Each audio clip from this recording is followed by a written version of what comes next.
chapter 14. We're going to find out what happens to Alex and Nim. Nim lay on the floor of the cave with Fred under one arm and Silky sheltering her back. Through the opening, they could see the rain trickle to a stop and the gale gentle to a wind. They crept out to look, peering out over the black rocks. The sea was still monstrous. The wind had whipped it to a fury, and it wasn't ready to calm down just because the storm had passed. Towering waves crashed onto the shore. Spray foamed white and rainbows fountained in the clearing sky. It could have been beautiful if Nim hadn't known that Jack was on the west side of the island being tossed even farther from home, and Alex was on the east being thrown toward it. She must be smashed on the rocks, Nim cried. She searched the horizon with her spyglass. There was no sign of a sail, but there was a speck that could be a boat with someone inside it. Nim was still scared, but there wasn't enough time to think. She crawled back into the cave and tore a sheet from her notebook. Dear Jack, I've gone to rescue Alex Rover. Love, Nim. Silky was waiting. Fred was starting to slide down to the sea. Wait, Nim shouted. You can't swim out there by yourself. But Fred wasn't by himself. Chica had heard Nim's whistle a storm while ago and had been resting on the seabed as close as she could get to her friends in the cave. Fred scrambled onto her back and hooked in his claws to the edge of her shell, staring out overhead. Nim hugged hard around Silky's neck and they slid into the water. It was hard swimming, even for a brave and determined lion of the sea. The waves slammed against them so hard and so high that sometimes they threw Silky backward and under the water, which is where sea lions like to swim, but not when they're carrying girls on their backs. Nim's hair whipped like long, wet ropes, and she gulped water with every breath, but she clung as tight as she could.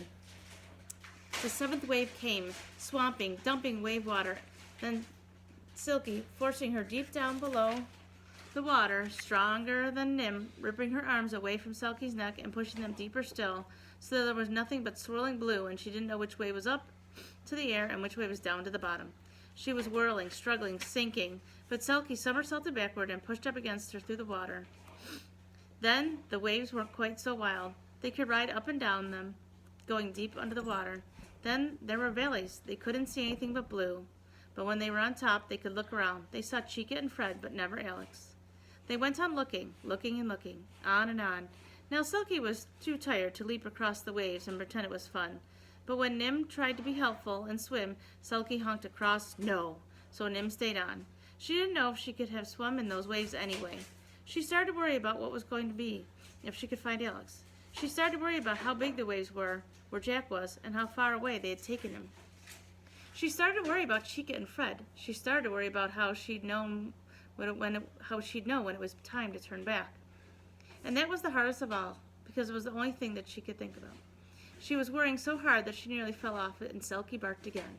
Then Silky didn't seem tired, and Nim didn't feel worried. She blew her whistle as hard as she could, and they charged across the waves to the small, sinking boat. The water was up to Alex's waist and her chest, and then up to her neck. She was sputtering and ducking and still struggling with the knots under the water. She tried to think about what her hero would do now, but all she could think about was that a hero would have known how to untie a knot, and that was no help to her at all. She took a deep breath and wondered if it was the last one she'd taste. A whistle shrilled, and there was the strangest, most wonderful thing she'd ever seen. A wild-haired girl blowing a shell and riding a sea lion across the waves. "Nah," Alex shouted, and then her mouth was underwater too. Nim remembered the scene in Mountain Madness, where the hero was snagged up by the rope at his waist as he climbed down a cliff. She grabbed her knife from its pouch, and as Silky ducked in the water, Nim cut the rope. Alex bobbed straight up to the surface. "Nim Russo, I presume?" The boat gurgled rudely and sank. They looked at each other and started to giggle, choking and laughing in seawater, and Silky had to bark twice to remind them that treading water with one arm and holding onto a sea lion with the other in the middle of the stormy sea is not the time to giggle. But when Alex heard Silky's bark, she said, "So you're not a St. Bernard, but you are a savior," and they laughed a little bit more. And then they turned back toward the island. It should have been easier by now because they were going the same way as the waves, except the waves were smashing onto the black rocks, and they didn't want to do that. So they decided to curve around the reef and come up in the gentle slopes of Shell Beach, and Silky couldn't carry them both. "We could take turns swimming and riding," said Nim. But even going with the waves, Nim couldn't swim as fast as Silky, so Silky kept having to turn around, and Alex wasn't very good at riding, and she fell off every time Silky turned around. "I wish I'd gone to swimming lessons instead of writing stories about fish," Alex muttered, and Nim started worrying again. She was getting tired too, and so the next time Silky circled back and Alex fell off, they both hung on to Silky with one arm and swam with the other. but the island didn't seem to be getting much closer. Suddenly there was a tickle under Nim's arm, and a sweet spiny head with a grinning dragon face. "Fred!" she cried, and Alex, who's never seen anything quite as ugly and wonderful as a marine iguana, said, "I'm sorry I called you a poodle." Following Fred was something that looked like a big bag with something else behind it, and that something began to look like a smug green turtle. Chica had found one of the coconut rafts. She moved steadily toward them, pushing the raft, disappearing as each wave rolled over her and popping up when it cleared. Nothing ever upset Chica. Silky kept pushing Alex and Nim toward the island.